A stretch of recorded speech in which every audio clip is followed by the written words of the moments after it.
कर लो, एक पोस्ट कर लो। हेलो, अभी कोई आया है? कहाँ पे ख़त्म किया था ये भी याद नहीं है।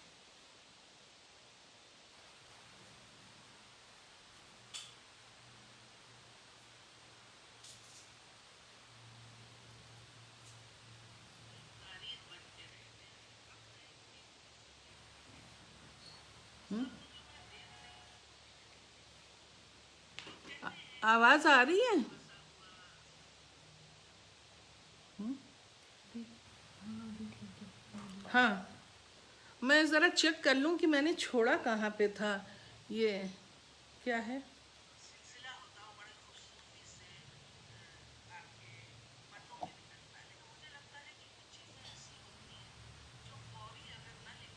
हाँ, तो मैंने मैं इस पे बात कर रही थी कि क्या चीज़ पूरी तरीके से जब आपके अंदर पक जाए तब आपको पेश करनी है या फौरी करनी है। लेकिन कुछ चीज़ें ऐसी होती हैं जो उबल के आ जाती हैं बाहर, वो आप ज़बरदस्ती उसको बाहर नहीं निकालते हैं, तो वो नेचुरल वे में आ जाती हैं। इसके किरदार जो हैं वो ज़्यादातर फोकस में मैंने औरतों को लिया है। इसलिए नहीं कि ये स्त्री विमर्श की कहानी है या स्त्री विमर्श को मैं लाना चाह रही थी, ये सिर्फ इसलिए आई कि ये हकीकत थी इस रेवोल्यूशन के साथ। और खुमैनी साहब ने भी इस बात को कबूल किया कि सड़कों पे अगर औरतें न निकलती तो ये इनकलाब वजूद में ना आता। और इसमें कोई मतलब दो राय नहीं है। आपने तो अपने दौर के बहुत छोटे छोटे भी औरतों के वो देखे हैं आंदोलन, और सबसे बड़ा आंदोलन जो इसने दुनिया में तहलका मचाया वो था शाहीन बाग। उससे आप समझिए कि चौगुना या 5 गुना आप ईरान के उस दौर को याद कीजिए जब 80,000 और 1 लाख औरतें सड़क के ऊपर नमाज़ पढ़ रही हैं तेहरान यूनिवर्सिटी पे। और ये नमाज़ पढ़ना मज़हब का वो नहीं था, ये था कि हम एक हैं, हमको कोई तोड़ नहीं सकता है। ये बात वहाँ से शुरू होती है। तो अब मुझे भी लगा कि जब ये इनकलाब वजूद में मर्द नहीं ला पाए, जबकि कम्युनिस्ट अपनी तरह लड़ रहे थे और मुजाहिदीन अपनी तरह लड़ रहे थे और सब अंडरग्राउंड थे। तोदे पार्टी ज़रूर एक पार्टी थी, लेकिन उसके लिए ये कहा जाता था वो सोवियत लैंड से की तरफ उसका झुकाव है। और ईरान क्या, पूरा मिडिल ईस्ट जो था वो सोवियत लैंड से डरता था। उसे लगता था कि हमारा कोई भी टुकड़ा ये स्थान करके ईरानिस्तान बना लेंगे, इराकिस्तान बना लेंगे। तो उन लोगों को एक अजीब तरह की एक भय था और बहुत ही ओवर सेंसिटिव थे इस मामले में। तो मैंने भी अपनी कहानी की शुरुआत जो की है वो दरअसल 7 लड़कियां हैं, स्टूडेंट हैं जो तेहरान यूनिवर्सिटी की हैं। और जो नॉवेल की शुरुआत है जिसको लोगों ने बहुत याद रखा, पढ़ने के बाद भी जो चीज़ वो याद रखी वो इस नॉवेल की शुरुआत थी। और शुरुआत होती है एक चाय खाने से। तो पब तो मैं लंदन में देख चुकी थी कि वहाँ का भी एक माहौल धुआं धुआं सा रहता है। और अपने चाय यहाँ पे कॉफ़ी हाउस का भी देख रही थी जहाँ शोर के गुब्बारे और धुएं सब चीज़ होते हैं। लेकिन ये अलग तरह का चाय खाना था बड़ा ट्रेडिशनल किस्म का, जहाँ मैं लड़कियों के साथ गई थी। और स्टेज के ऊपर नक्काली हो रही थी। पता चला कि नक्काली जो है वो शाहनामों को जब गाया जाता है तो उसको नक्काली कहते हैं। और शाहनामे में तो बहुत सारे हैं, लड़ाई के किस्से हैं, प्यार के किस्से हैं, और जुदाई के किस्से हैं, वतन परस्ती के किस्से हैं। तो वो शाम बड़ी खूबसूरत मुझे लगी। और उसमें एक फालगिरीन जो थी वो सबके हाथ देख रही थी। तो मुझे पहला झटका लगा कि एकदम यूरोप की तरह दिखने वाले इस मुल्क में भी लोग अपना हाथ दिखा रहे हैं। तो वहाँ से मेरी कहानी शुरू होती है। और उसमें जो मेरे किरदार हैं उनके देखिए नाम हैं, मलिहा हैं, तैयबा हैं, सूसन हैं, शहनाज, महनाज, सनोबर और अख्तर हैं। इसमें जो मेन किरदार है वो एक अल्ट्रा लेफ्टिस्ट लड़की है जो बहुत बाद में पता चलता है उसकी आइडियोलॉजी। लेकिन इन लोगों को किसी को एक दूसरे के बारे में पता नहीं चलता कौन किस तरह की थिंकिंग की है और क्या क्या ये झेलेंगी। तो जब फाल्गुनी इसके पास आती है तो इसका मैं एक डायलॉग आपको पढ़ के सुनाती हूँ, क्योंकि अर्पण ने लिख दिया है उसमें कि कुछ आप पढ़ के भी सुनाइए। तो ठीक है, मैं सुनाती हूँ आपको।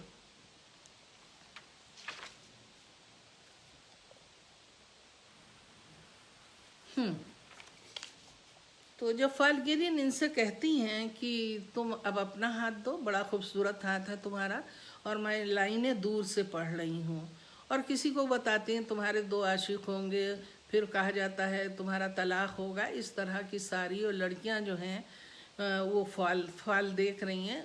अक्सर वहाँ पे कॉफ़ी की जो प्यालियाँ होती हैं उसको पीने के बाद उलट देते हैं और उससे जो नक्शा बनता है प्याली के अंदर उसको पढ़ के फाल बताया जाता है। तो वो तैयबा का जो मूड है, ये तो मैंने पहले से बता दिया वो कौन है, लेकिन यहाँ पे वो किस तरह से रिएक्ट करती है।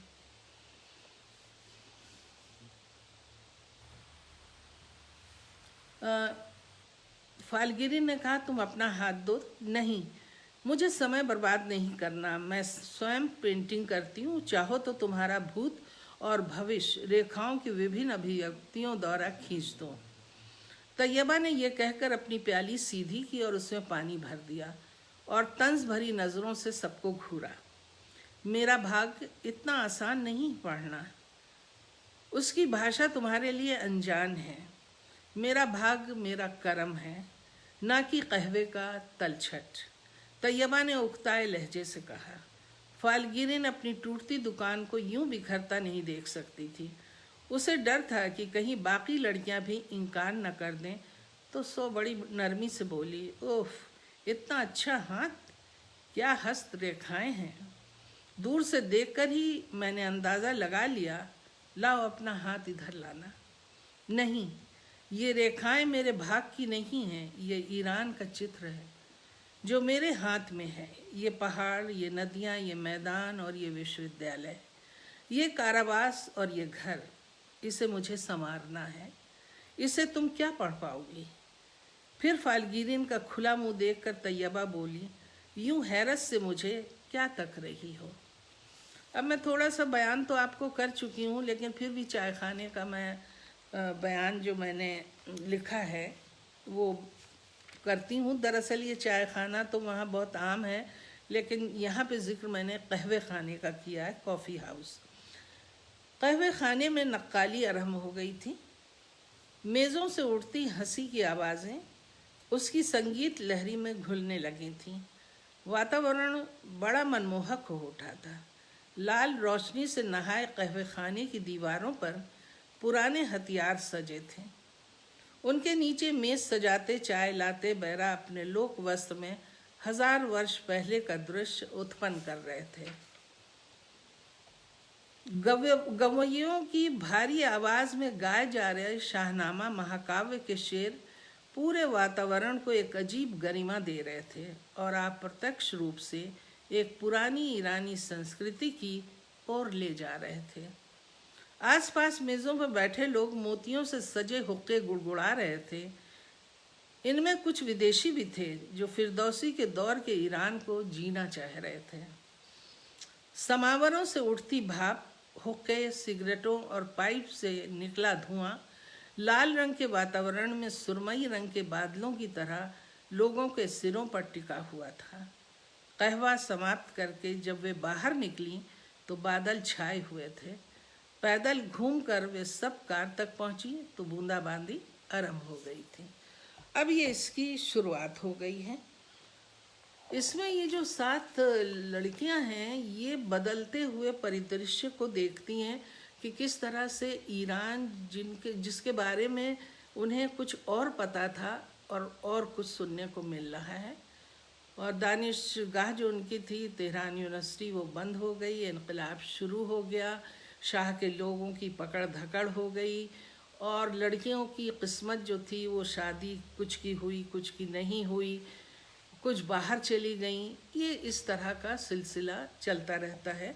बैकग्राउंड में बहुत सारे स्ट्रॉन्ग मर्दों के कैरेक्टर हैं, उनके शौहरों के किरदार हैं, और बहुत सारी चीज़ें हैं जो ईरान के कल्चर को बताती हैं, और उस कल्चर को बताती हैं जो हमारे बड़ा करीब है, क्योंकि इंडो ईरानियन जो कल्चर है वो एक ही खत्ते का कल्चर है, और बस भाषा का, लिबास का, इन सब चीज़ों का फ़र्क है। अक्सर लोग मेरी इस नावल को, मेरे रिपोर्टाज को पढ़ के कहते हैं कि जैसे समय दोहरा रहा है इतिहास, ऐसा लग रहा है कि वो सब कुछ हिंदुस्तान में कहीं ना कहीं किसी न किसी वक्त रिपीट होता है। तो मैं कहना चाहूँगी कि हिस्ट्री रिपीट इटसेल्फ, और कभी कुछ इंसान सीखता नहीं है जब तक खुद ठोकर नहीं खाता, न किसी इनकलाब से और न किसी तजर्बे से। हर दफ़ा वो नया तजर्बा उसकी ज़िंदगी में आता है और वो करता है। तो इसलिए ये नावल जो है, अगर ईरान की हटा के आप कहीं और की कर दीजिएगा तो वो उसके ऊपर बैठ जाएगी। अब रहा सवाल ये कि इस नावल में मैं कहना क्या चाहती थी, सिर्फ बयान कर दिया मैंने या कुछ वाकई कहना चाह रही थी। तो शाह जो थे उन्होंने बहुत कुछ दिया, शाह के जो वालिद बुजुर्गवार थे उन्होंने भी बहुत कुछ दिया, पेट्रोल भी उसी वक्त आया, पूरा डेवलपमेंट उसी वक्त हुआ।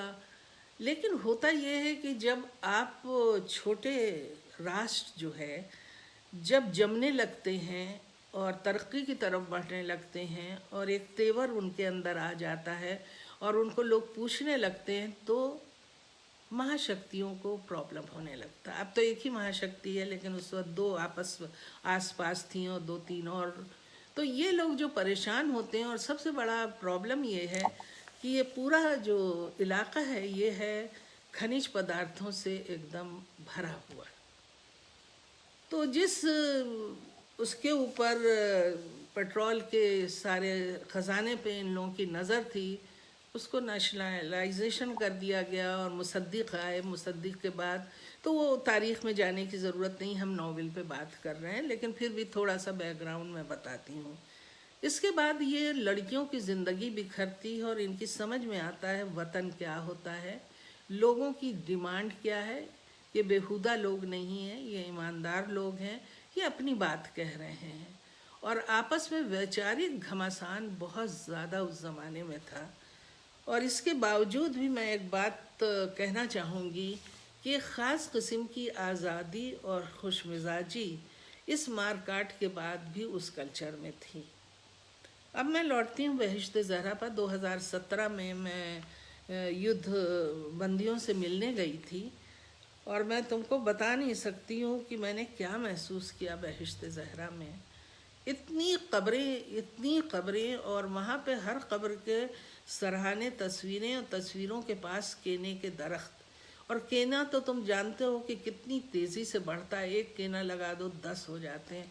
और इतनी ज़्यादा बोझिल वहाँ की हवा थी कि मेरी समझ ही में नहीं आया मैं सांस कैसे लूँ। या तो मैं जज्बाती तौर से बहुत परेशान हो उठी थी और ऐसा लग रहा था मैं बेहोश हो जाऊँगी। छोटी सी एक फिल्म भी बनाई थी और ज़मीन और आसमान का फ़र्क था कि वो बहिश्ते ज़हरा जो मैंने देखा था उसमें कितना रोमांस था, कितना सौंदर्य बोध था और कितनी ज़्यादा संवेदना थी हर चीज़ में। एक तरीक़े का बहुत ही हुस्न था। और अब मौत ने उस पूरे मुल्क को क्या से क्या कर दिया है। और अभी भी आर्थिक नाकाबंदी है, वहाँ की एक अलग परेशानी है। लेकिन उसमें भी जो 2017 का था ईरान, बहुत ही साफ़ सुथरा मुझे लगा और बहुत बड़ी बड़ी अट्टालिकाएँ नहीं बन पाई थी। उन्होंने अपनी पुरानी इमारतों को झाड़ पोंछ के मेंटेन किया था। अलबत्ता जो खुमैनी का मकबरा था जिससे सारे खर्चे चल रहे थे ईरान के और जहाँ बहुत बड़ा डोनेशन भी होता था, वो आर्ट का नमूना है और वो बहुत ज़्यादा उसका फैलाव है। और उसका आंगन भी बड़ा दिलचस्प लगा कि कोई भी क्रॉस करता है, अगर उसको जाना है तेहरान से किसी भी शहर, तो वो इतना बड़ा बाग है चारों तरफ कि ईरानी अपनी कार खड़ी कर देते हैं और किसी पेड़ के नीचे भी बिस्तर लगा के आराम से समावर रोशन कर देंगे, चाय बन जाएगी, टिकेंगे खुले मुसाफिर खाने में और आगे बढ़ जाएंगे। तो ये उनका मिजाज पहले भी था। जब वो घूमने जाते थे तो सड़क के किनारे रुके और गहरी नींद में डूब गए, खा पी के और फिर चल पड़े। तो एक सैलानी अंदाज, एक अजीब तरह का मस्त ज़िंदगी थी।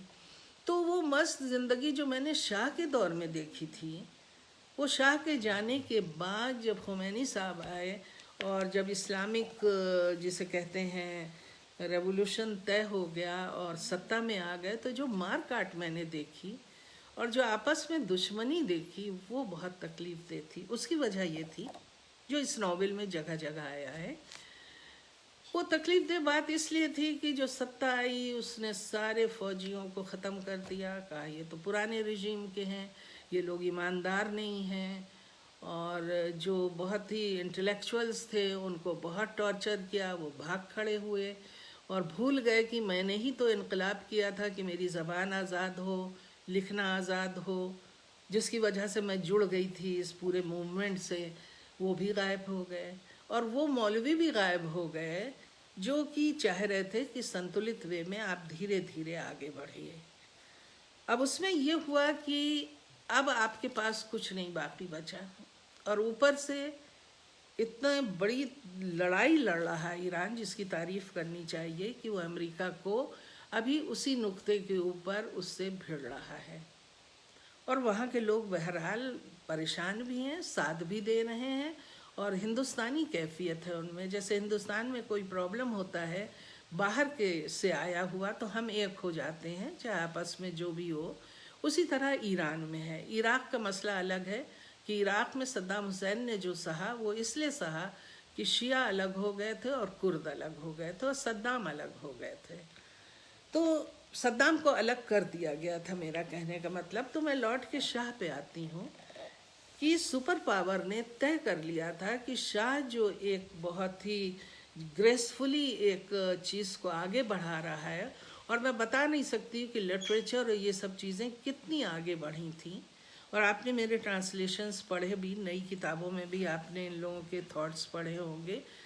इस सब को बर्बाद करने के लिए उसने शाह को उखाड़ा, और शाह के उखाड़ने के बाद उसे लगा कि आने दो मौलवियों को, क्या फ़र्क पड़ता, कम्युनिस्टों से तो बहुत अच्छे होंगे मौलवी, इन लोगों को कुछ आता वाता नहीं है। लेकिन वो मौलवी जम गए और मौलवियों ने धीरे धीरे करके दरवाजे हल्के हल्के खोले। और अब वो ईरान जो मैंने देखा था उस ज़माने में घुटन वाला, वो ईरान बहुत ज़्यादा बंदिशों के बाद, उसकी मजबूरी है बंदिश लगाना, उसके बावजूद भी वो धीरे धीरे तरक्की कर रहा। और औरतें भी एडजस्ट कर गई हैं कि हमको बुर्क़े में तैरना है तो तैरें, हम बुर्क़ा पहन के भी फुटबॉल खेलेंगे तो खेलेंगे। बल्कि मैंने एक लेडी से पूछा था 2017 में, आप लोग घबरा नहीं गई इस काले लिबास से, ये कब तक आखिर चलेगा? तो बहरहाल, तो अब मैं लौट के इस नावल के ऊपर आती हूँ। इस नावल में जो तैयबा का कैरेक्टर है उसको मैं पहले उठाती हूँ, फिर बाकी चीज़ों को उठाऊँगी। आपको शुरू तो मैंने बता दिया है।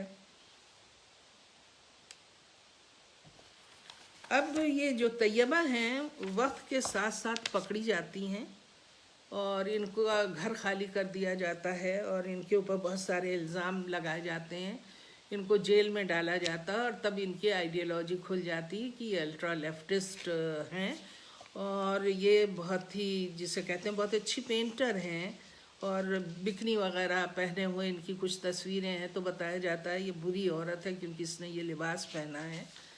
इसके बाद इनका टॉर्चर शुरू होता है। तैयबा जो है उस वक्त एक हिंदुस्तानी पाठकों के लिए तैयबा एक अनोखा किरदार था कि अच्छा ऐसा भी होता है, ये भी हो सकता है, मुजाहिदीन और लड़कियां ऐसी भी हो सकती हैं कि वो खड़ी हो जाएं और पूरा बदन छलनी करवा लें। लेकिन देखिए पिछले कुछ सालों से हमारे यहाँ भी औरतों के तेवर, औरतों ने जेल जाना शुरू किया है, टॉर्चर सहना शुरू किया। तो ये कोई नई बात अब इस तैयबा की नहीं है, लेकिन फिर भी तैयबा एक अहमियत तो रखती है।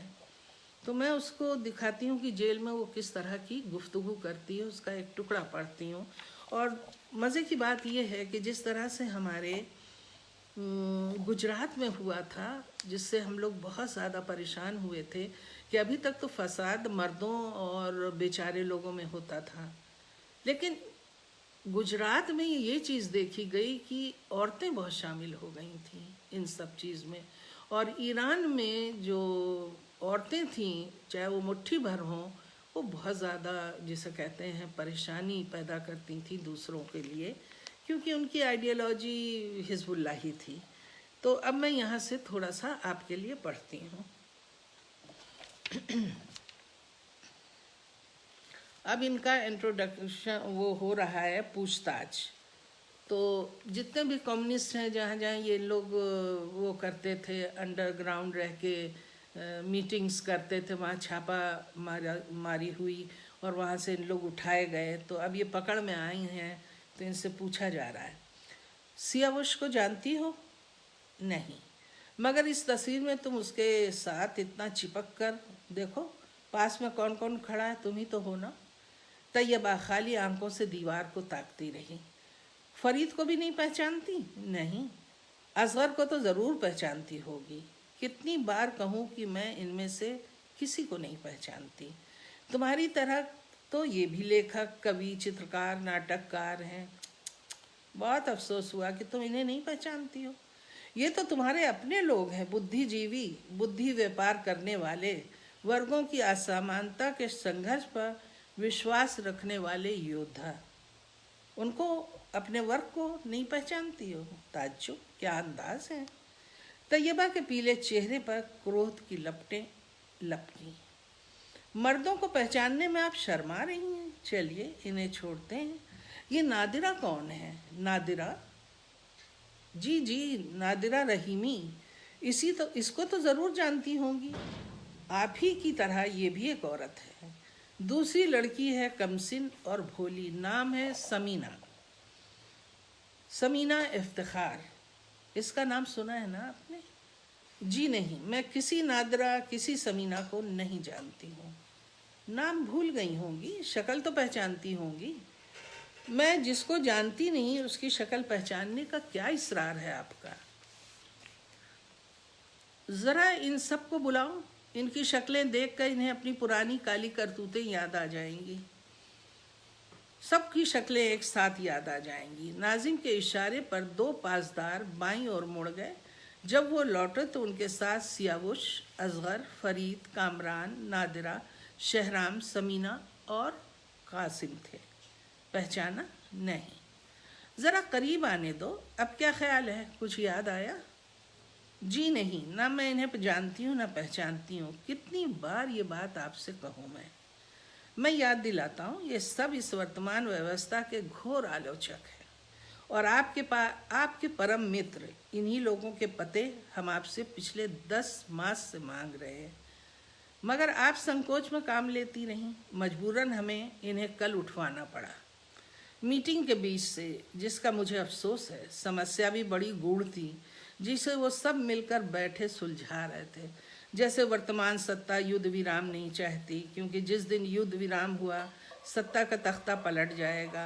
ये युद्ध वास्तव में खुमैनी ने विभिन्न समस्याओं से भागने के लिए स्वयं आरंभ की है, वगैरह वगैरह। खैर छोड़िए इस बात को। हाँ, तो मैं कह रहा था, यदि आप हमारी मदद करती हैं तो आपकी सज़ा में छूट और आपके साथियों के साथ रियायत करूँगा। नाजिम ने कंधे उचकाते हुए और अपनी जीत पर कुछ इतराते हुए कहा, आपकी इनायतों का शुक्रिया। तैयबा तलखी से हंसी। अब देखिए ना, आपने स्वयं अपने हाथ काट दिए।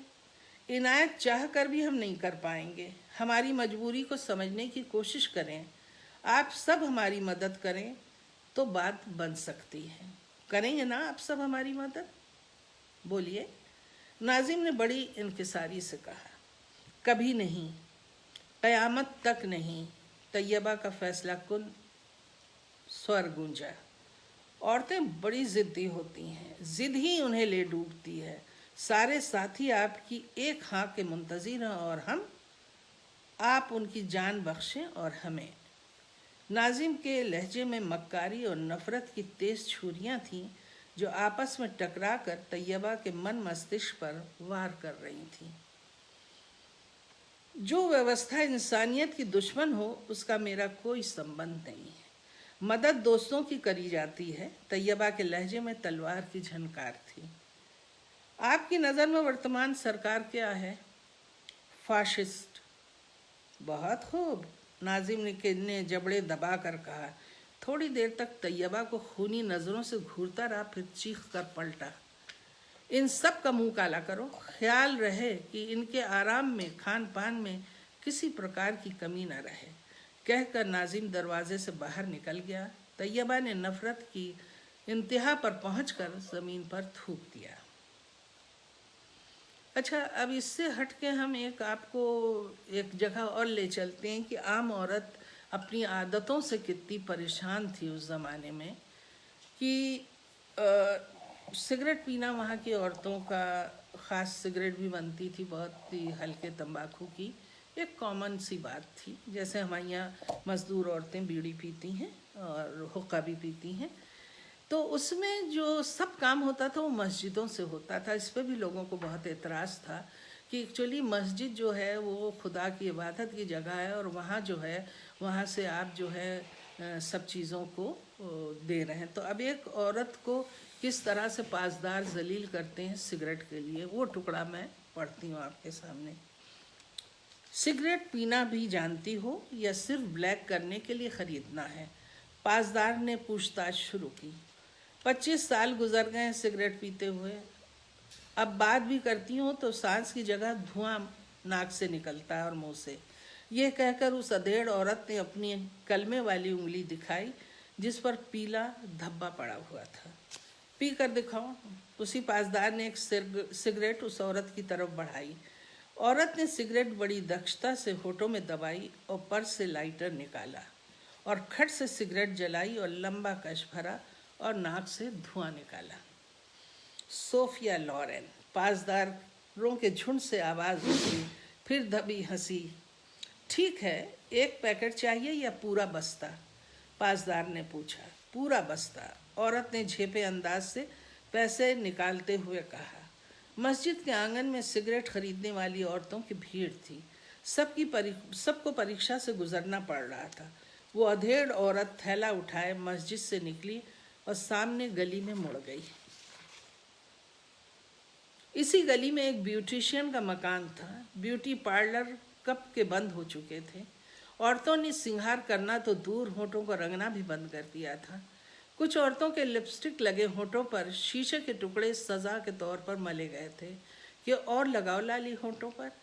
ये ब्यूटिशियन भी छुप कर काम करती थी, वरना शाहरजा सड़क पर सबसे बड़ी दुकान उसी शबनम खौनम की थी। अब इसके आगे मैं थोड़ा सा छोड़ के पढ़ती हूँ कि किस तरह से मतलब टॉर्चर किस किस अंदाज पे होता है जब पावर ऊपर से एकदम नीचे आ जाता है। और मज़े की बात ये थी कि शाह ने कुछ दिन पहले ही किसी ओकेजन पे बहुत सारे जेब कतरों को और जो कॉमन छोटी छोटी चीज़ों को करते रहते हैं उन अपराधियों को छोड़ा था, तो वो भी इनकलाबी बन गए थे। और कुछ लोगों ने मौके से इनकलाबी बन गए थे, कुछ ऐसी शक्लों से इनकलाबी बन गए थे कि ये जो लोग आए हैं इनको हमें बदनाम करना। मतलब वो दौर बड़ा पेचीदा दौर था। तो अब देखिए ये पासदार किस तरह से ट्रीट करते हैं।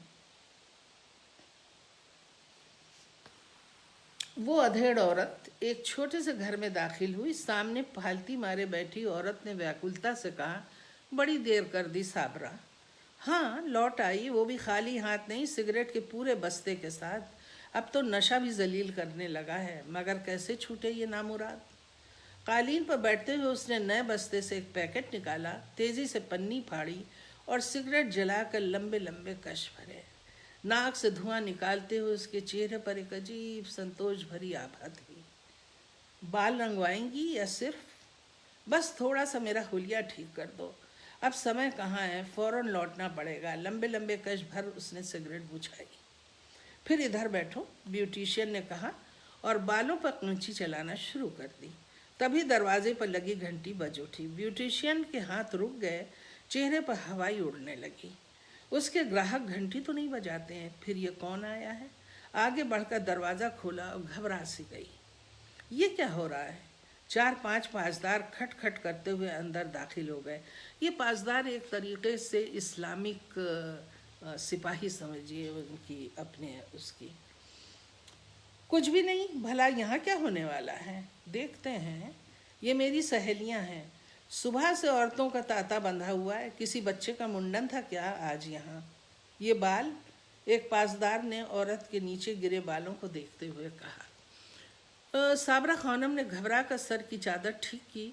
उनके एक तरफ के बाल कट चुके थे, दूसरी ओर के बाल लंबे झालर की तरह कंधे पर लटक रहे थे। कुछ खाइए आप लोग, बड़ा तकल्लुफ कर रहे हैं। ब्यूटिशियन ने घबरा कर मेज से बिस्किट की प्लेट उठाई और पासदारों की ओर बढ़ाई। कुछ गड़बड़ की तो सीधी कमेटी जाओगी, एक पासदार ने कहा और शीशे का खूबसूरत लैंप उठाया। गड़बड़ क्या होगी यहाँ? ब्यूटिशियन ने सफाई देने वाले अंदाज से हाथ फैलाया, मगर नजरें लैंप की ओर ही तक रही थीं। खैर, ध्यान रखना, सारे पासदार मुड़े। ये लैंप अच्छा है, कहकर एक पासदार ने उठाया। मेरे दादा की आखिरी निशानी है, मुझे बहुत अजीज है, ब्यूटिशियन ने घबरा कर कहा।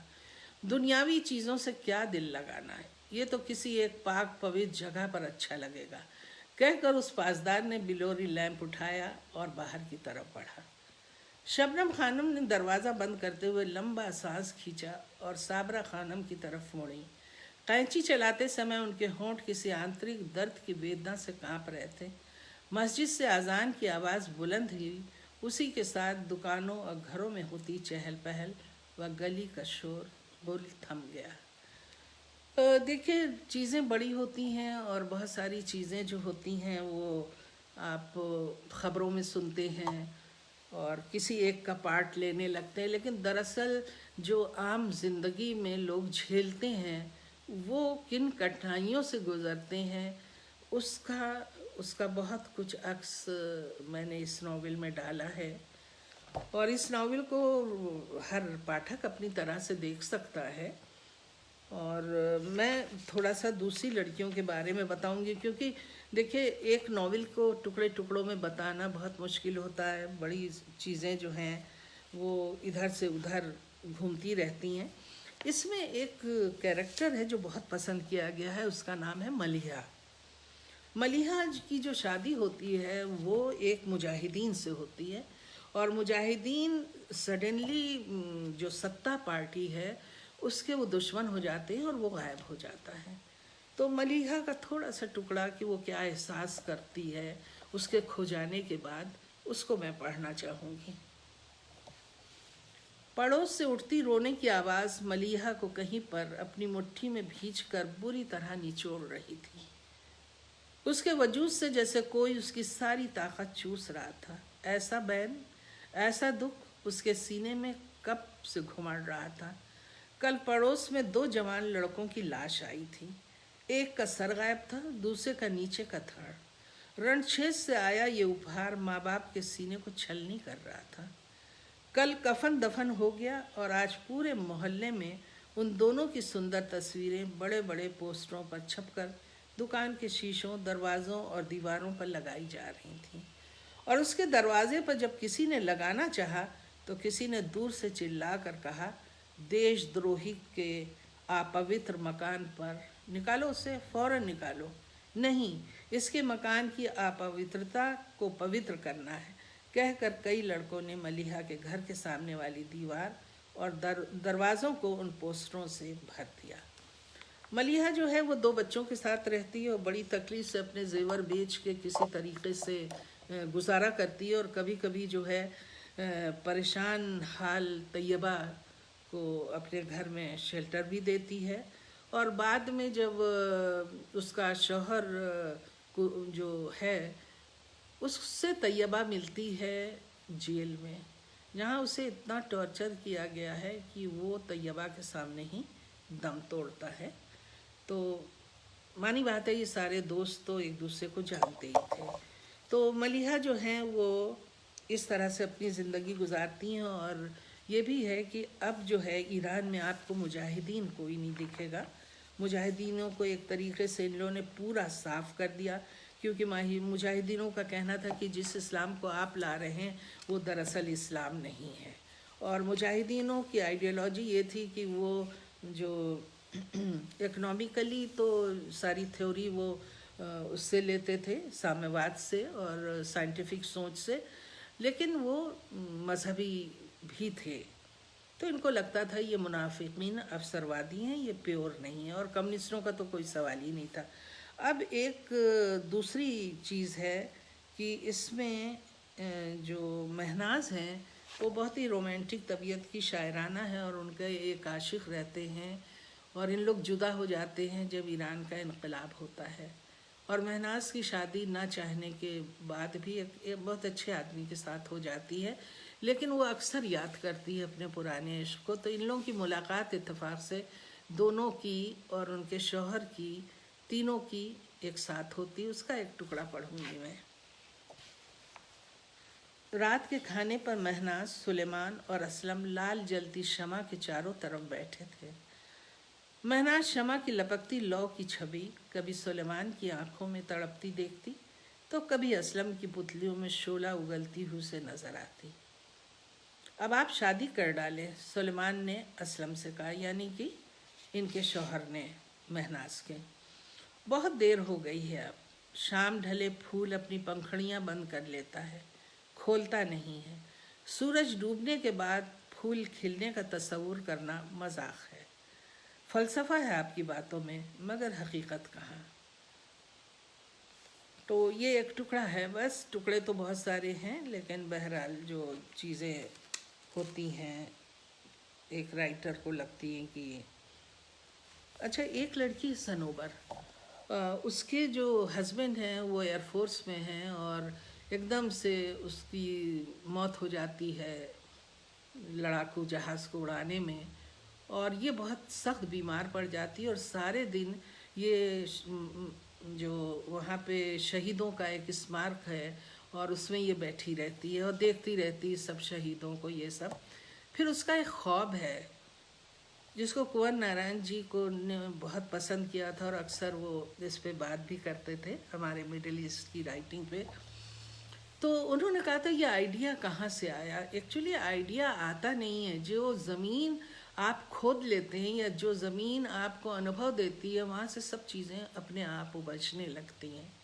वो बनावटी अंदाज से आप ला नहीं सकते, और लाते हैं तो पकड़े जाते हैं।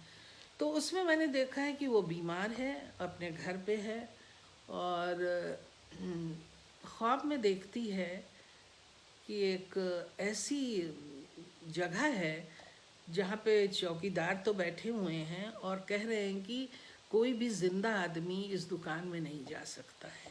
तो उसका थोड़ा सा टुकड़ा हम पढ़ने की कोशिश करते हैं।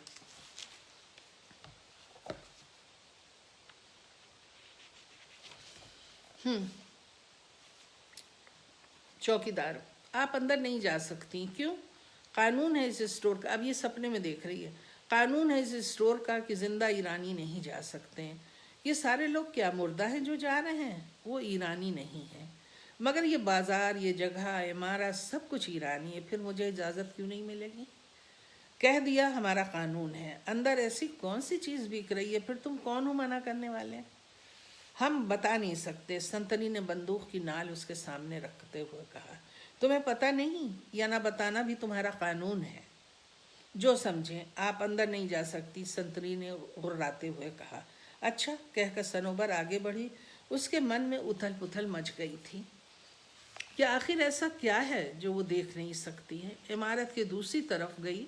पूरी की पूरी मजबूत ईंटों की दीवार, कहीं भी न खिड़की न दरवाज़ा। क्या करे, कैसे अंदर पहुँचे? घूम फिर कर वो फिर से उस दरवाजे के समीप जाकर खड़ी हो गई। संतरी अब वहाँ नहीं था। वो कोने में सिगरेट के लंबे लंबे कश ले रहा था। बिना कुछ सोचे समझे उसने बिजली की तरह तड़प का कदम उठाया और पल भर में ही अंदर थी। कुछ देर तक उसकी समझ में नहीं आया। फिर उसे लगा ये तो गोश्त का बाजार है। नीचे ज़मीन से छत तक गोश्त ही गोश्त। हर दुकान पर कुछ न कुछ लिखा था। आगे बढ़कर उसने लोहे की डोलची उठाई और भीड़ के पीछे खरीदारी के लिए चल पड़ी। पहली दुकान पर कलेजी, गुर्दा, कीमा सब कुछ ढेर में सजा था। किसी ने उस दुकान से कुछ न खरीदा और आगे बढ़ गए। कुछ लोग रुके, उनके पीछे सनोबर को भी रुकना पड़ा। उसने गर्दन उठाकर दुकान पर लिखा पढ़ना चाहा, ईरानी शाही गोश्त। मुझे लेना तो कुछ है नहीं। वो बोर्ड पढ़कर आगे बढ़ी। सामने की दुकान पर कम लोग रुके। उसने फिर अपने को व्यस्त दिखाने के लिए बाहर लगा बोर्ड पढ़ा, ईरानी नेशनल फ्रंट गोश्त। जगह मिलते ही वो भीड़ में आगे बढ़ी। यहाँ इस दुकान पर बहुत भीड़ थी। दुकान भी बड़ी थी। बोर्ड पर लिखा था मुजाहिदीन ईरानी गोश्त। उसके नीचे ये भी लिखा था प्रत्येक उम्र का ताज़ा मीट हर समय उपलब्ध। यहाँ पर उसे रानें भी नजर आ रही थीं। कीमे गोश्त की बोटियाँ और कलेजी गुर्दे के ढेर छत तक भरे थे, जिनमें ताज़ा खून टपक रहा था। 4-5 सेल्समैन तेजी से गोश्त तौलकर पैकेट बना रहे थे। थोड़ा आगे जाकर वो बड़ी दुकान थी। यहाँ भी यही हाल था। ग्राहक टूटे पड़ रहे थे। कुछ ग्राहक रोस्ट के लिए पूरी पूरी रानें खरीद रहे थे। वो आगे बढ़ी। उस दुकान में भी बड़ी भीड़, वही हंगामा था। दुकान पर लिखा था ईरानी मार्क्सवादी गोश्त शॉप। यहाँ पर लोग पूरा पूरा धड़ खरीद रहे थे। पास गई ताकि अंदर दुकान का हाल देखे। आगे बढ़कर उसने भीड़ को चीरा और तौलने वाली मशीन के सामने जा खड़ी हुई। मशीन पर पूरा धड़ रखा था। मशीन की सुई 70 किलो दिखा रही थी। सनोबर ने घबरा कर आंखें झपकाई। क्या वो जो देख रही है सही देख रही है? मशीन पर एक इंसानी धड़ अर्थात ईरानी बदन तौला जा रहा है। पीछे से कोई कहता आगे बढ़ो, जल्दी चलो, ईरानी फ्रंटियर गोश्त शॉप पर वहाँ सस्ता गोश्त मिलेगा। सनोबर ने मुड़कर देखा तो मोटे मोटे लाल चेहरे वाले बड़ा सा थैला लेकर आगे बढ़ रहे थे। वो उनके पीछे होली बड़ी सी दुकान जैसे पुराने जूते कपड़ों की छटनी होती है और उसके ढेर नज़र आते हैं, ऐसे ही ढेर हाथ पैर सर धड़ से उसे नज़र आए और पास गई। सूप के लिए 2 किलो पैर, बच्चे के पैर समाप्त हो गए हैं, बड़ों को दे दो 2-3 किलो। सनोबर आंखें फाड़े देख रही थी। ईरानी धड़ के विभिन्न अंग, हाथ पैर सर इत्यादि। तभी इस ढेर में उसे जमील का एक हाथों में उलझा दिखा। जमील उसके हस्बैंड का नाम है। हीरे की अंगूठी, उसकी शादी की निशानी उसमें दमक रही थी। एक जिंदा हाथ जो तेजी से गोश्त के अच्छे टुकड़े छाट रहा था। उसने जमील का हाथ उठाया और कहा, तौलना जरा। नहीं नहीं नहीं, बंद करो ये व्यापार, बंद करो ये बाजार। सनोबर चीख पड़ी। जमील का हाथ उससे छीन कर वो चीखती ही जा रही थी। उसकी आंखों से ग्राहक तितर बितर होने लगे। ये मेरा है, ये मेरा जमील है। तभी उसकी आंखें खुल गई। जमील की माँ उसके दोनों हाथों को जोर से पकड़े थी। उसकी आंखों में आंसू भरे थे। बंद करो ईरानी गोश्त की फरोख्त। वो उछलकर बिस्तर पर बैठ गई। बंद करो। फिर चीखी और मूर्छित होकर गिर पड़ी। पानी बात है, उसके बाद उसको ब्रेन हेमरेज हो जाता है और वो मर जाती हैं। इनकी एक दोस्त है जिसके बहाने मैंने कुर्दिस्तान को दिखाया। कुर्दिस्तान हमेशा लड़ाई के मोर्चे पर रहता है और हर 5-6 मुल्कों में एक टुकड़ा कुर्दिस्तानों का है जो अपने को आज़ाद चाहते हैं। तो वो शहनाज है और शहनाज भी अपनी तरह से लड़ती रहती है। अख्तर है मुजाहिदीन, वो शहीद हो जाती है। और सनोबर है, उसके साथ भी होता। तैयबा जो हैं उनके ऊपर फिर हम लौटते हैं, क्योंकि जो मलीहा है उसका भी बड़ा खूबसूरत हिस्सा है कि मलीहा अपने शौहर को बहुत प्यार करती हैं, लेकिन उनका कुछ चक्कर चलता है किसी के साथ और फिर इनको तलाक हो जाता है और ये इतनी डिस्टर्ब होती हैं कि शादी नहीं करती हैं। लेकिन कोई एक ऐसा झटका इनको लगता है कि इन्हें लगता है कि नहीं, मुझे शादी कर लेना चाहिए, क्योंकि इनको एक चीज़ दिख जाती है, एक दरख्त जो एकदम फलों से भरा रहता है और एकदम सडनली एक दिन देखती हैं वो फल से खाली है। तो इन्हें लगता नहीं, मुझे ये ज़िंदगी नहीं चाहिए इतनी ज़्यादा, जैसे कहते हैं बिना पत्तियों बिना फलों को। तो एक छोटा सा टुकड़ा मैं पढ़ूंगी। सूसन ने ऊपर खुले नीले आसमान को देखा, फिर छत पर छिटकी धूप को। चारों तरफ मकान, खिड़कियां, धुआं, इंसानी चेहरे, शोर, ये सब कैसा जाल है। मुंडेर के समीप पहुंची। दूर से पड़ोसी का आंगन दिखा।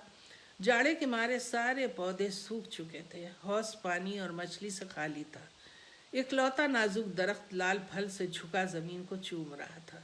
पतझड़ के कारण सारी पत्तियां नीचे गिरी थीं। सूखी टहनियां और रसीले लाल फलों से लदी शाखें उसे बड़ी अर्थपूर्ण सी लगीं। थोड़ी देर तक वो उस सौंदर्य को निखारती रही। नीचे से उसे किसी ने पुकारा। वो मुड़ी और सीढ़ियां उतरने लगी। लेकिन उसके 15 दिन बाद जब उसने उसी पेड़ को देखा तो वो पेड़ के सारे फल जो थे वो तोड़ लिए गए थे, और उसकी वीरानगी को देख के जो इसके लिए पैगाम आता है शादी को, उसके लिए वो हाँ कर देती है। और इसकी ज़िंदगी एक तरह से एक जज से इसकी शादी होती है, लेकिन जज जो हैं वो जो बहुत ही गैर कानूनी और जैसा कहते हैं अन्याय के ऊपर फैसले सुनाए जाते हैं उस दौर में, उससे वो इतने अपसेट होते हैं कि वो छोड़ देते हैं और गांव आ जाते हैं, और गांव में वो अपनी खेती की शुरुआत करते हैं। उसमें जासूसी का एक अड्डा बनाया जाता है कि हम शाह ने कुछ नहीं किया, देखो हम कर रहे हैं, शाह ने ये नहीं किया, हम कर रहे हैं। ये लगातार सिलसिला बार बार दोहराया जाता, और फिर एक हम्माम खाना जासूसी का सेंटर बीच गांव में रखा जाता, और उससे बहुत सारे प्रॉब्लम्स होते हैं। तो आप जब इस नॉवेल से गुजरेंगे तो आपको बहुत तरह की चीज़ें मिलेंगी। इसमें सिर्फ सियासत नहीं है, इसमें ज़िंदगी है, ज़िंदगी कैसे करवट बदलती है, इनकलाब कैसे आता है। सडनली एक आदमी जो आधी ज़िंदगी अपने वतन के लिए अच्छे काम करता है वो एकदम से बुरा आदमी बन जाता है, क्योंकि जो शक्तियां हैं बाहर की वो हस्तक्षेप कर रही हैं, और हस्तक्षेप में बहुत सारे लोगों को ख़रीद लेती हैं, और फिर वो अपने लोगों पे कैसे जुल्म करती हैं। अब मैं आती हूँ तैयबा पे।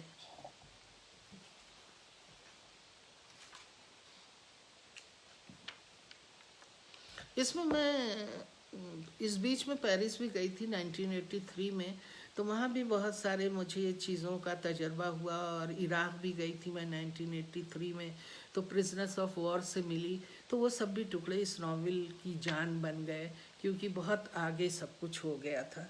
तो अब ये है कि मैंने शुरू में आपको नावल का वो पढ़ा था, अब मैं नावल के आखिर का पढ़ती हूँ।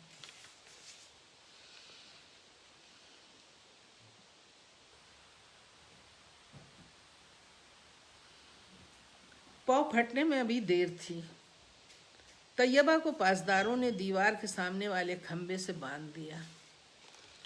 3 जोखे मुंह पर कपड़ा बांधे, हाथों में बंदूक थामे, तैयबा से कुछ दूरी पर आकर सामने ज़मीन पर घुटनों के बल बैठ गए। नाजिम दाढ़ी पर हाथ फेरता हुआ आया और साथ आए पासदारों से मुंह घुमाकर आहिस्ता से कुछ कहा। मिजाज कैसा है आपका? नाजिम ने तैयबा के समीप जाकर पूछा। तैयबा ने जलती निगाहें नाजिम पर डाली। सामने देखिए, आपके साथी तशरीफ़ ला रहे हैं। तैयबा ने नज़रें घुमाई। चंद साए उसे अपनी तरफ बढ़ते दिखे। सियावुश, कामरान, असगर, शहराम, फरीद और कासिम आ रहे थे। उसकी बेचैन प्यासी आंखें कुरूश को देखने के लिए बेताब हो उठीं। फिर उसे समीना और नादरा का ख्याल आया, वे उनके साथ क्यों नहीं हैं। आप लोग इनके अंजाम से कुछ सबक लें। ज़िंदगी खोटा सिक्का नहीं है कि उसे उछाल कर दूर फेंक दे। जोश बिना तथ्य के निरर्थक ही नहीं बल्कि सतही रहता है। नाजिम ने दाढ़ी के बाल हाथ से नोचते हुए कहा। वे सब खामोश खड़े रहे। बिजली के झटके, केबिल की मार, तिरस्कार और अपमान ने उनको 2 मास में कहीं का नहीं रखा था। इस समय भी बदन कमज़ोर और दिमाग में एक सनसनाहट थी जो बार बार एक बात याद दिला रही थी कि जब हाथ में हथियार ना हो और दुश्मन पर वार करना हो तो ज़बान बंद रखो, चाहे बदन के परागचे ही क्यों ना उड़ जाएं। आपका क्या ख्याल है ख़ानम इस बारे में? अब भी मौका है, हमसे समझौता कर लें।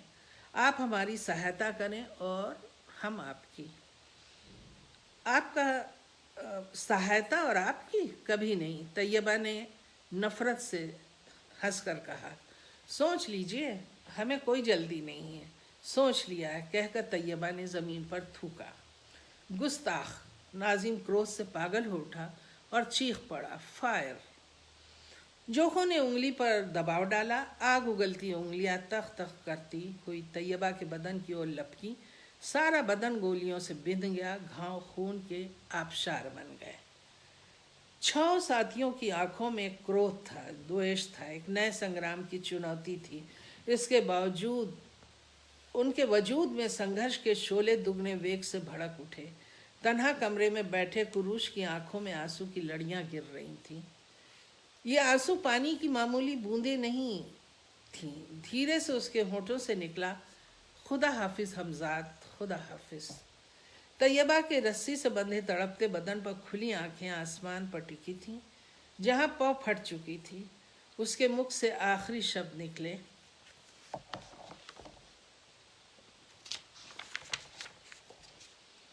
अलविदा मेरे प्यारे वतन, अलविदा। गोली से छलनी शरीर साकित हो गया। आत्मा का बेचैन परिंदा डैने पसार कर आकाश की ओर उड़ गया। आसमान सुर्ख हो रहा था। सूरज का सुनहरा गोला निकलने के लिए व्याकुल था। जंजीर के खुलने और टूटने की आवाज से दिशाएं गुंजारित थीं। ये हमारा बहिश्ते ज़हरा का एंड। अब देखिए क्या इसके बारे में और मैं आपको कहूँ, क्योंकि मैं एक दूसरा नॉवेल जो है बहिश्ते ज़हरा के बात का मैं उठाना चाह रही थी, और उसका नाम तो मैंने अभी नहीं रखा। 200 पेज उसके थे और 2012 में मैंने उसको ख़त्म किया था। और लग रहा था कि जो मेरी भाषा है दूसरे नॉवेल की, वो ठीक उसी तरफ जा रही है जो बहिश्ते ज़हरा की है। भाषा से मेरी मुराद है वही तजर्बा, वही अनुभव, वही अभिव्यक्ति। तो लगा नहीं है मैं एक मरतबा ईरान हुआ हूँ और देखूं कि ईरान में क्या चल रहा है। जब 2017 में मुझे जाने का मौका मिला और नॉवेल तो मेरी कंप्लीट थी, बस उसमें हकीकत के रंग मुझे भरने थे, स्टोरी लाइन पूरी मौजूद थी, तो मैंने देखा कि मैं वहाँ तक नहीं पहुँच पा रही हूँ। और जो ईरान मैंने जिया और मेरे अंदर आज भी जिंदा है, वो तो ईरान का कहीं पता ही नहीं है। जो नई जनरेशन है उससे मिली तो उसने कहा हाँ सुना तो था, मैं तो तब पैदा नहीं हुई थी। उससे ज़रा और आगे बढ़ी, हाँ हाँ मैं छोटा था तब मैंने सुना। कुछ लोग ऐसे मिले जिन्होंने कहा कि हाँ था तो, लेकिन कोई वो नहीं है। मतलब जैसे हम बंटवारे की बात को हमें सियासतदान याद दिला देते हैं तो हमें याद आता है, नहीं तो हम सुकून से रहते हैं। उसी तरह से वहाँ पे भी था, कौन सा रेवोल्यूशन क्या है। उनको रोज़मर्रा की तकलीफ़ें बहुत थी, लेकिन मेरे हाथ कुछ नहीं लगा। उसके बाद चूँकि मेरा 35 साल बाद ईरान एम्बेसी और ईरान के लोगों से आना जाना शुरू हुआ, और सडनली जो है मैं सबसे प्यारी उनकी चहीती बन गई और हर आदमी मेरे साथ तस्वीर खिंचवाने लगा। क्योंकि इस बीच में जो बंदी थे, जो मेरी फिल्म से रिलीज़ हुए थे बच्चे, उनके ऊपर काम शुरू कर दिया था गवर्नमेंट ने।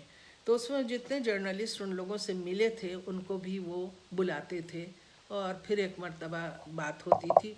और चूँकि मेरी फिल्म ने 2 फिल्मों ने उधम मचाया था और उससे रेड क्रॉस ने बच्चे वापस दिलवाए थे, तो इसलिए मेरी अहमियत थोड़ी सी अलग हो जाती थी।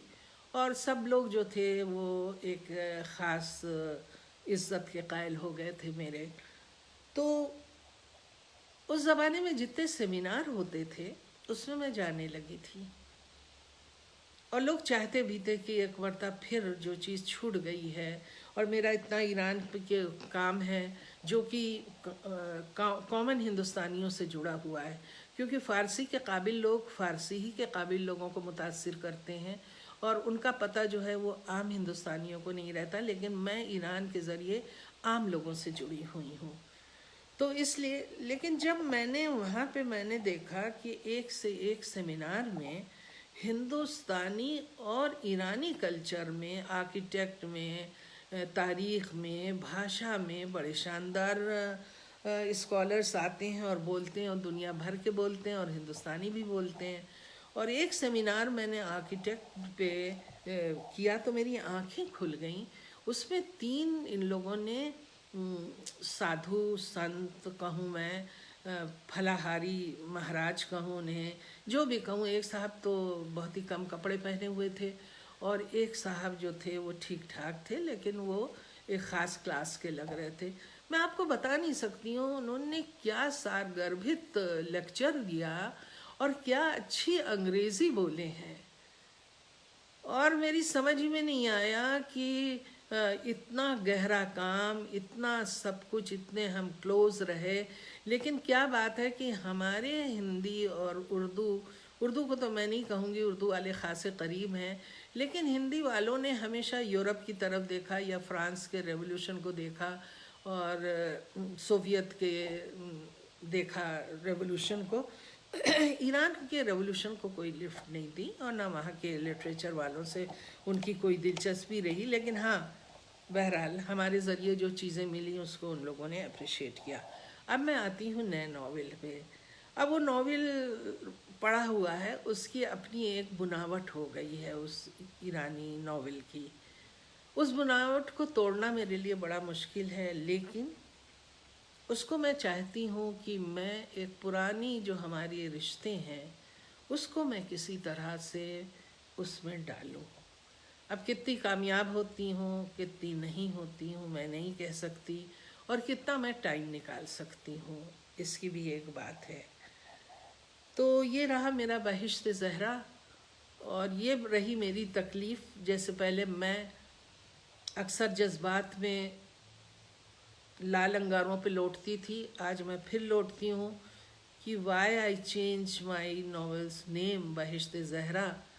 क्या मैं लौट के फिर चली जाऊँ, फिर उसी नावल पे चली जाऊँ, 7 नदियाँ एक समुंदर, और वही कवर अपना लूँ।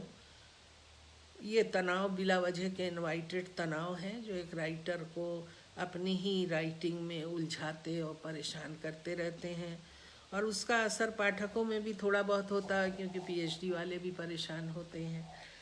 तो मेरे ख्याल से कि मेरे बोलने का सफ़र ख़त्म होता है, और अगर आपका दिल चाहे तो ये नावल पढ़िए और देखिए कि आपके आसपास, आपके खुद आपके मुल्क में क्या हो रहा है। और ये भी देखिए कि एक राइटर जो है वो अपनी पूरी मासूमियत के साथ और ईमानदारी के साथ कैसे एक चीज़ उठा लेता और बाद में उसको पता चलता है ये बहुत इम्पोर्टेंट कालखंड था, और वो कालखंड मेरी ज़िंदगी में आया, मैंने बुलाया नहीं या मैं उसमें कूदी नहीं, बस एक चश्मदीद गवाह बन गई। और फ़ायदा उससे मुझे ये हुआ कि जो लोग थे, मौलवियों से मेरा मिलना हुआ, बड़े बड़े इंटरव्यू मैंने लिए, बुद्धिजीवियों से मिलना हुआ, उसमें मेरी राइटिंग में एक ठोसपन इस तरह से आया कि वो मेरी काल्पनिक उड़ान नहीं रही। मैंने अपने से वो सारी चीज़ें नहीं की, लेकिन ठीक है, वो अनुभूतियाँ मेरी थीं।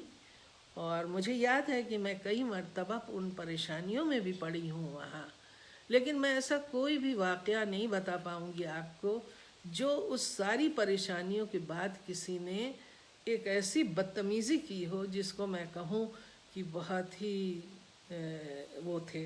मतलब जो दौर मैंने ईरान का देखा वो बहुत डिस्टर्ब दौर था, बहुत, उसके बावजूद भी उनमें एक तहज़ीब और तमीज़ जाते जाते भी थी। लेकिन जो लोग उसमें गैर ज़रूरी एक्टिविटीज़ करते थे शुरू में भी, और जो बहुत ही असामाजिक तत्व थे, वो जब जुड़ गए इस इनकलाब में तो बहुत कुछ तबाही हुई है, और इसको वक्त आके बताएगा। और एक बात मैं और भी बताना चाहती हूँ कि मेरी नावल से पहले कोई नावल मैंने देखी नहीं जिससे मैं इंस्पायर होती या मैं उसको पढ़ के कुछ अपने को जज करती, और ना उसके बाद आई कि मैं उससे करती। लेकिन हाँ, जब मैंने अभी नेट में तलाश किया तो उसमें आया कि ईरान के रेवोल्यूशन को समझना है तो सैकड़ों किताबें लिखी गई हैं जिसमें 10-15 आपके सामने हैं। फिर मैंने डाला गूगल में कि क्या कोई नावल आई है, तो मालूम चला कि 2017, 2020, 2000 ऐसे आई है। वो बच्चे जो बड़े हो गए, जिनके माँ बाप ने जेल में उनको दिया, फिर वो भागे, उन लोगों ने भी लिखा। तो कहने का मतलब ये है कि ये मेरी नावल उस दौर की एक दस्तावेज़ है, और एक ऐसी दस्तावेज़ है जिसको मैं दोबारा नहीं लिख सकती हूँ। और जब मैंने उनकी किताब शीरीन इबादी की पढ़ी, आज का ईरान, तो बहुत सारे वाक़यात जो थे ऐसा लग रहा था कि उनका एक्सपीरियंस मेरा एक्सपीरियंस बिल्कुल उस सोसाइटी से एक सा रहा है। वो प्रामाणिकता साबित करता है। और उर्दू की राइटर पाकिस्तान से आई थी, उनको मेरी ये किताब मिल गई थी, तो उनका फ़ोन आया था। उनकी किताबें बहुत ज़्यादा छपी हैं हमारी, ना परी रही ना वो, इस वक्त मैं नाम उनका जहन से निकल गया है सडनली। उन्होंने कहा था एक एक चीज़ इसकी सही है, एक एक चीज़, क्योंकि हमने भी इसको अपने पाकिस्तान में ईरानियों की तकलीफ़ों को जिया है। और जहाँ फव्वारे लहू रोते में जब मैंने चीज़ें लिखी और मैं दुनिया के कुछ मुल्कों में गई, तो मुझे ऐसा महसूस हुआ कि ईरानियों से नफ़रत करने वाले भी बहुत लोग थे, क्योंकि ईरानी जिस तरह से एडजस्ट कर रहे थे, परेशान हो रहे थे। और ये भी देखिए कितनी बड़ी ट्रेजेडी है कि आप अपने ही लोगों को मुल्क से बाहर जाने को कहते हैं, बाहर निकाल देते हैं।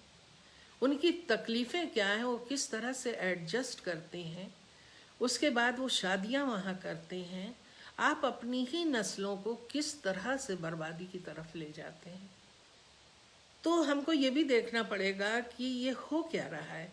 जितने भी खुशहाल छोटे मुल्क हैं, उनको विकसित विकासशील देशों ने किस तरह बर्बाद किया, शरणार्थी बना दिया, उनको जिसे कहते हैं डीमोरलाइज कर दिया, उनको चोरी करने पे आमादा किया, पेशा करने पे आमादा किया, किस चीज़ पे नहीं आमादा किया। ईरानी औरतों की बदहाली और जो परेशानियों को देखकर ही सद्दाम ने उस वक्त कहा था कि जो मुल्क मेरा परेशान है उसमें एक भी औरत बाहर नहीं जाएगी बिना अपने मर्द के साथ। उनको पता था कि औरतें यहाँ से जाएंगी और तकलीफ़ों में फिर वो पेशा इख्तियार करेंगी जो इराक़ के लिए बेइज्जती का सबब होगा। रशियन औरतों को मैंने देखा, उन लोगों ने वो सारी किया रोटी की वजह से। तो ये इनकलाब हमको देता क्या है? ठीक है, इनकलाब में एक परिवर्तन होता है, लेकिन परिवर्तन में भी एक ठहराव होना चाहिए। कि आप अपने ही लोगों को सूली पे चढ़ाने लगते हैं, मारने लगते हैं, फिर आप कहते हैं अब कोई फ़ौज नहीं बची, अब कोई बहुत अच्छा आलिम नहीं बचा। और अब देखिए जो सद्दाम के मुल्क को उन्होंने किया, तो जो मैं रिपोर्टिंग देख रही हूँ, अपनी पुरानी किताब को देख रही हूँ, उससे तो महसूस ये हो रहा है कि जब से सद्दाम गए वहाँ को कोई डेवलपमेंट नहीं हुआ। जो कुछ करना था सद्दाम कर गए।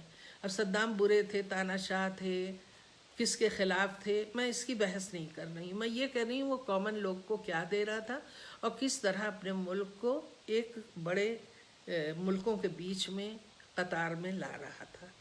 सीरिया को आप देख लीजिए। तो मेरी रिक्वेस्ट ये है कि मेरी राइटिंग का एक बहुत बड़ा हिस्सा मिडिल ईस्ट पे है और विश्व के भी कुछ मुद्दों को मैं उठा के लिखती हूँ।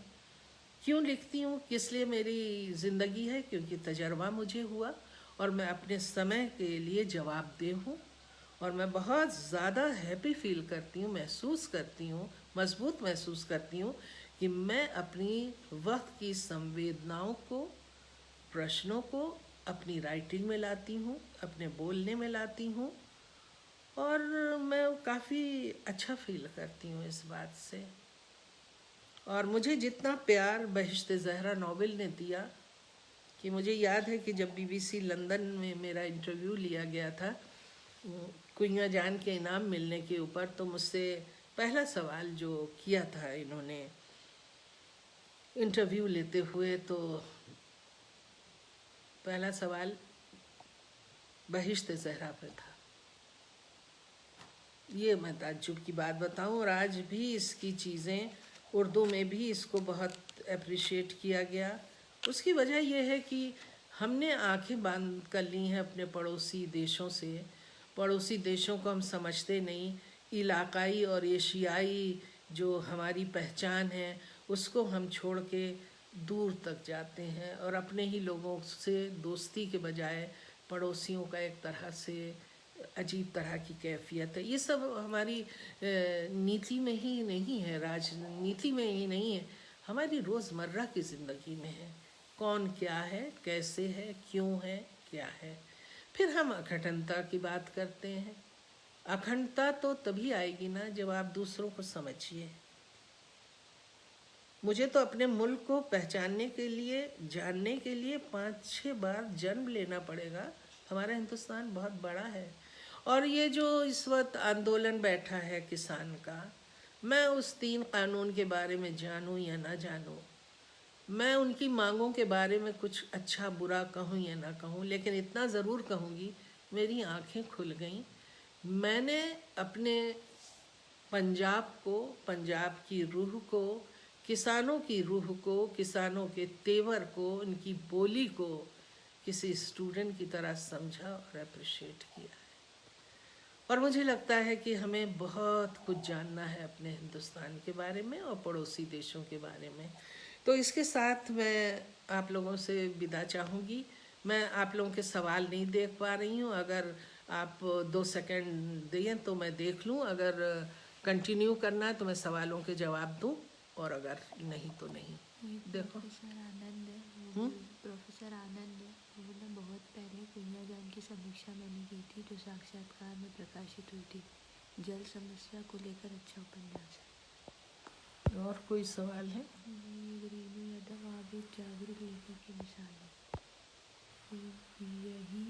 यही आपकी रचनाओं की विशेषता है। अपने समय का महत्वपूर्ण। कोई सवाल है? नहीं।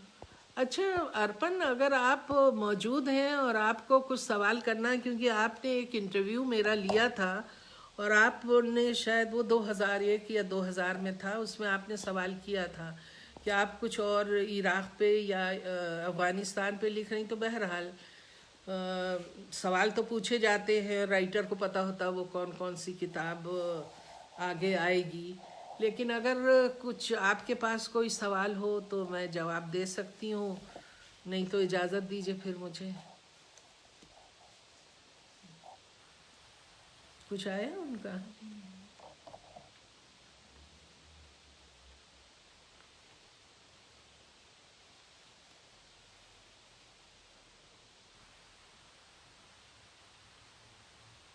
अभी नहीं है।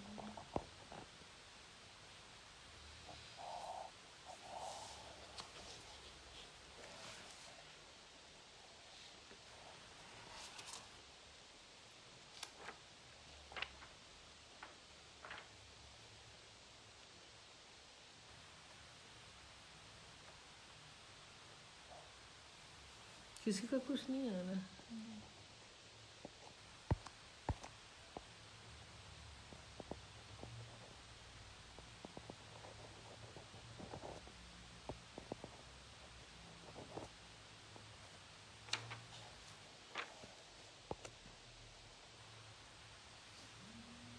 तो ठीक है, मैं आप सब लोगों से विदा लेती हूँ।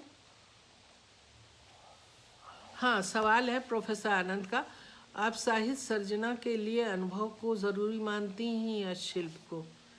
मुझे लगता है शिल्प अपने आप बन जाता है, शैली भी आ जाती, भाषा भी आ जाती, अगर आपके पास अनुभव और अनुभूति है और आपके पास अगर बहुत गहरी नज़र है। शिल्प को लेके करना क्या है? शिल्प ठीक है, शिल्प जो है वो भी अपनी जगह एक अहमियत रखता है, लेकिन मेरे ख्याल से सब चीज़ें आती हैं आपकी उस ज़मीन से, जिस ज़मीन जो आपके अंदर फूटती है।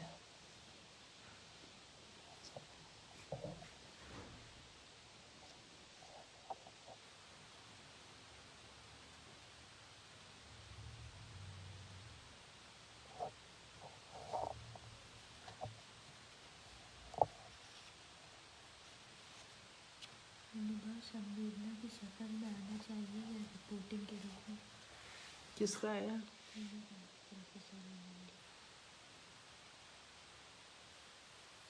देखिए, रिपोर्टिंग की एक अलग बात होती है, कहानी की एक अलग बात होती है। मैंने ईरान पे इतने लेख लिखे, इतनी रिपोर्टाज लिखी, बहुत कुछ लिखा, लेकिन उसमें से जो इंसानी संवेदना बची थी, जो आम इंसान एकदम अंदर महसूस कर रहे थे, वो नॉवेल में निकल के आया है बहिश्ते ज़हरा में। कुछ लोगों ने कहा कुछ पता ही नहीं चल रहा है कि ये नॉवेल कब की है, तो अब भाई पता कीजिए, इसलिए कि मेरा काम जो है वो डायरी लिखना नहीं है, मेरा काम जो है वो डेट वाइज बताना नहीं है। ये एक नॉवेल है जो यात्रा कर रहा है संवेदना के गहराइयों में जाके इंसानी चीज़ों को ला रहा है। और दूसरी बात यह है कि नॉवेल पढ़ते में अगर बहुत ढेर सारे आपको वो दिए जाएं तारीख और ये सब, उससे कोई पाठक को कोई दिलचस्पी नहीं होती है। और ज़माना बदल चुका है। आपको किसी चीज़ की क्यूरियोसिटी है, आप खोलिए, गूगल आपकी मदद करेगा। आप हर चीज़ कैसे उम्मीद कर सकते हैं कि एक उपन्यास में आपको दे दी जाए। और रहा सवाल कुछ और चीज़ों का, लेख अलग डिमांड करता है, रिपोर्टिंग अलग डिमांड करती है, कहानियाँ अलग चीज़ तरह की संवेदना आपसे जमा करवाती हैं अपने उसमें। जन सुलभ पुस्तकालय द्वारा मध्य पूर्व के ऐसे कौन से मुद्दे हैं जिन पर आप आगे और काम करना चाहिए? देखिए, मैं तो एक दो नॉवेल उठाना चाहती हूँ। एक तो मैं आपको बता दूँ, इस वक्त मैं बहुत परेशान थी। उसकी वजह थी कि मेरी एक किताब है मर्जीना का देश इराक़। मैंने इराक़ को 2003 तक देखा और उसके बाद 2010 तक फॉलो किया। उसके बाद लगा कि मेरे हाथ में नहीं है, ये कौन कौन लोग हैं जो उधम धक्कड़ कर रहे हैं और कोई इशू नहीं है। लेकिन जब उस किताब को ये हुआ कि अब जाना है फिर से, तो मुझे फिर से ईरान का 2003 की चीज़ें दिखी, तो उसको मैं ऐड कर रही हूँ एक नए अंदाज से। और उसमें कई कई लेख होंगे, 10-12 लेख शामिल कर रही हूँ उस किताब में। तो पीछे मुड़ के देखती हैं तो लगता है कि कितनी बड़ी बिस्मारपना, जिसे कहते हैं बड़े देशों ने मिल के एक छोटे देश को कुचल के रख दिया, तबाह कर दिया, कुछ नहीं छोड़ा वहाँ पे। लेकिन डिटर्मिनेशन था कि हम अपना पेट्रोल नहीं देंगे आपको, अब उसमें आप, ये हमारी ज़रूरत है, हमारी तरक्की की निशानी है। एक तो वो काम है। और एक अफ़गानिस्तान पे मैंने कहानी तो लिखी है कागज़ी बादाम, लेख बहुत लिखे, एक किताब है अफ़गानिस्तान बुज़कशी का मैदान, लेकिन मैं एक नॉवेल लिखना चाहती हूँ। और उसके लिए मैं पर तौल रही हूँ कि अफ़गानिस्तान जा सकूँ और कुछ दिन रह सकूँ, कि अफ़गानिस्तान ने क्या शक्ल ली है, लोग क्या सोच रहे हैं। जैसे ईरानियों ने मुझे बताया कि अरे तुम तो वहीं खड़ी हो, हम लोग बहुत आगे आ गए हैं, वो हमारे लिए तारीख हो गई है और तुम उसी में हो। तो उस तरह की फीलिंग यहाँ भी एक झटके की तरह मुझे मिले। एक सीरिया पे भी मुझे एक छोटा नॉवेल ज़रूर लिखना है, क्योंकि सीरिया का हुस्न, सीरिया का कल्चर, और सीरिया ने जिस तरह से सद्दाम हुसैन की तबाही देखी, उसका डिटर्मिनेशन कि हम छोड़ के नहीं जाएंगे चाहे जो हो जाए। तो ये सब चीज़ें मैं इस इलाके को छोड़ूंगी नहीं, क्योंकि एक अजीब कशिश है इस इलाके में। और मैं देखती हूँ कि यूरोपियंस तो हर वक्त टहलते रहते हैं, हर जगह उनकी खुदाई होती रहती है। अमेरिकन्स को देखिए, ढेरों किताबें वो मिडिल ईस्ट पे लिखते रहते हैं, नॉवेल, फिल्में, ये। और फ्रांस में जब मैं गई थी तो मैंने अपनी रिपोर्टाज में लिखा था कि अगर मुझे मिडिल ईस्ट पे ही काम करना था तो मुझे फ्रांस में पैदा होना चाहिए, क्योंकि वहाँ तो देखिए क्या काम होता है, क्योंकि अवेयरनेस है भाई दुनिया में क्या हो रहा है। आप कैसे आँख बंद कर लें कि अरे ये मुस्लिम देश है, छोड़ो भाई, वो हिंदू देश है, छोड़ो भाई, वो अफ्रीकन है, पता नहीं क्या करते हैं जंगल में। ऐसे काम नहीं चलेगा। ये जो मुद्दे हैं जो दुनिया में कहीं से भी उठते हैं, फैशन तो आप कर लेते हैं, आजकल फैशन ये चल रहा है, लेकिन जब आप मुद्दे उठा के बात करते हैं तो आपके ऊपर शक किया जाता है। क्यों उठाए भाई मुद्दे, आपको क्या लेना देना, क्यों नहीं लेना देना है? क्योंकि हमने विकास जो है मिलजुल के इस दुनिया को बनाया है। इस विकास में हम बराबर के साझी हैं, सिर्फ अपने मुल्क में नहीं साझीदार हैं। हम इस पूरे विकास में जो दुनिया आज यहाँ आई है, सब ने मिल बटोर के ये यहाँ तक पहुँचाया, तो हम क्यों नहीं किसी दूसरे के इशू को समझेंगे? हमारा अपना इशू है वो, हम एक हैं। तो इसलिए ये मेरा मरते दम तक ये एरिया मैं छोड़ूंगी नहीं। इसमें मुझे बहुत काम करना है, बहुत ज़्यादा काम करना है। और मेरे अपने भी हैं। देखिए, हिंदुस्तान में मैं जीती हूँ, ये मेरा मुल्क है, ये हवा, ये पानी, ये ज़मीन, ये लोग जिनसे मुझे प्यार है, जो मुझे अपनी हम शक्ल लगते हैं। अब एक अजीब सा मौजू मेरे दिमाग में आ गया, वो मैंने उठाया, अल्फ़ा बीटा गामा। उसमें कुत्ते और इंसान के बहाने मैंने सोसाइटी को देखा है कि किस तरह के लोग हैं और किस तरह के जानवर हैं। तो एक राइटर चाहता कुछ है, नॉवेल कुछ और निकल आती है, तो बहुत सारी चीज़ें मेरी अधूरी पड़ी हुई हैं। तो ये सब चीज़ें हैं, क्योंकि सब कुछ समेटना मुश्किल तो है। और कोई सवाल है? मीता नागपुर का क्या आपको आज के आंदोलन पर कुछ लिखने बिल्कुल, मेरा तो दिल चाह रहा था कि उस आंदोलन में जाके बैठूं और उसको जीऊं, लेकिन कुछ ऐसी मजबूरियां हैं कि मैं वहाँ तक पहुँच भी नहीं पाई। और जो मुझको लेके जा सकता था और आवारगी मैं कर सकती थी, रिपोर्टिंग कर सकती थी, एंजॉय कर सकती थी, वो मेरे साथ इस वक्त नहीं है। वो मेरे बेटा और बेटी हैं। तो मानी बात है, टैक्सी में वो सारे काम नहीं हो सकते हैं। और इस आंदोलन पे लिखना हंसी खेल नहीं है, ये आंदोलन बहुत गहरा है और इसकी पूरी हिस्ट्री है। किसानों ने आज ही तकलीफ नहीं उठानी, उसकी पूरी एक हिस्ट्री है। और देखिए, ईरान का इनकलाब हुआ, उसकी ज़मीनें खाली थीं, शहर में लोग बस गए थे, खेत खाली पड़े थे, सूख रहे थे। रेवोल्यूशन के बाद और आर्थिक नाकाबंदी के बाद उसको सहारा किसने दिया? खेती ने दिया। उनके यहाँ खुशहाली कैसे आई? इस सब को रोटी सस्ती मिलती है क्योंकि खेत पनप उठे थे। यही हाल इराक़ में मैंने देखा कि वहाँ पे खेती को बहुत ज़्यादा अहमियत दी जाती है और खुशहाली भी है। और अपने अंदाज से बहरहाल लोग बराबर तो नहीं हैं कि किसान आके प्रेसिडेंशियल उसमें पैलेस में रहने लगेगा। उसको मज़ा मिट्टी में रहने का है। जैसे मुझे मज़ा कार में बैठ के ड्राइविंग करने का थोड़ी ना है, मुझे अपनी मेज़ पे बैठ के कलम चलाने का है। तो कम से कम मुझे इतनी चीज़ें तो मिलें जिससे मैं राइटिंग कर सकूं। तो किसान को वो चीज़ें जो हैं वो शुरू से उसके मूवमेंट रहे हैं। उसके ऊपर तो योगेंद्र यादव लिख सकते हैं भाई, या वो सारे लोग जो बहुत जुड़े रहे हैं वो लोग हैं। ये छुटपुट कि हम खेती करते हैं, हमारे पिताजी किसान थे, हमारी बहन के यहाँ किसानी होती, ये सब तो लहू लगा के शहीदों में शरीक होना है। क्योंकि जब तक आपको ज़मीन की पकड़ नहीं होती है तो ये कोई फैशन थोड़ी ना है कि आपने किसानों पे लिख दिया क्योंकि भाई किसान पढ़े जा रहे हैं। मैं उसकी कायल नहीं हूँ।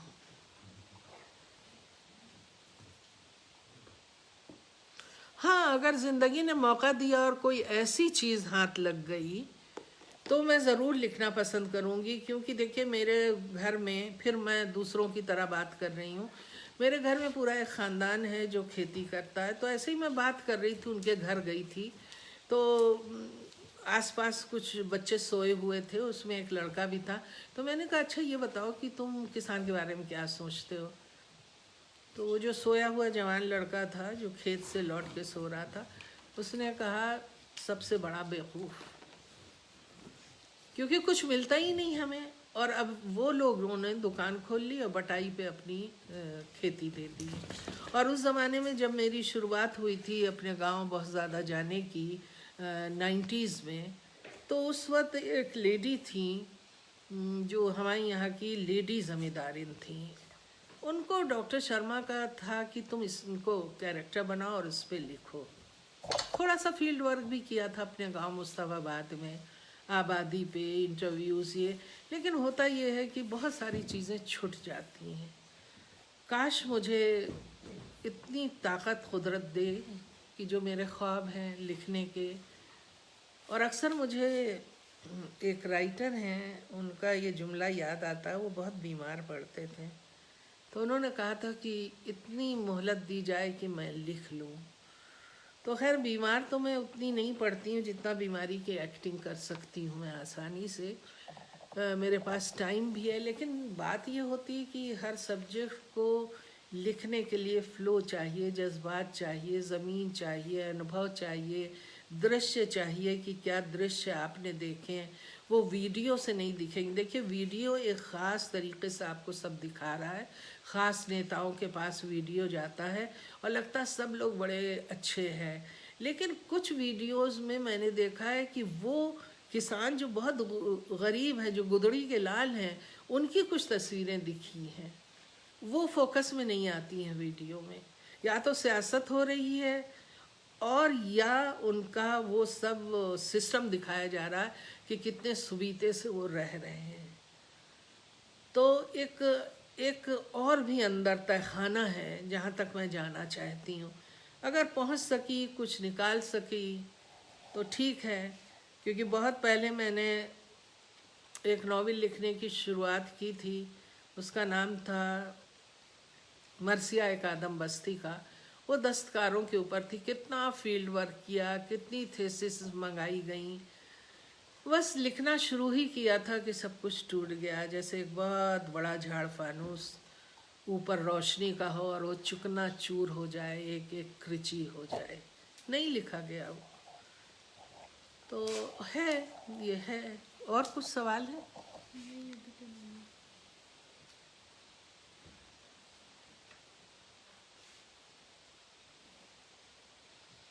तो इसी के साथ फिर मैं किसी नए नॉवेल में नए तरीके से आपके सामने आऊँगी।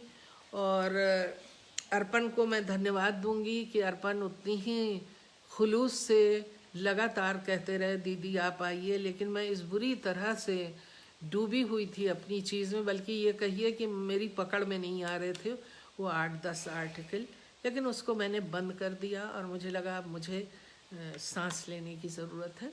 और आज मैं बहुत खुश हूँ कि आप लोगों के बीच में आई, अपनी बात कही और अपने पहले नॉवेल के बारे में मैंने बात की। तो इसके साथ आप सबका बहुत बहुत शुक्रिया और इस नॉवेल को पढ़िएगा ज़रूर।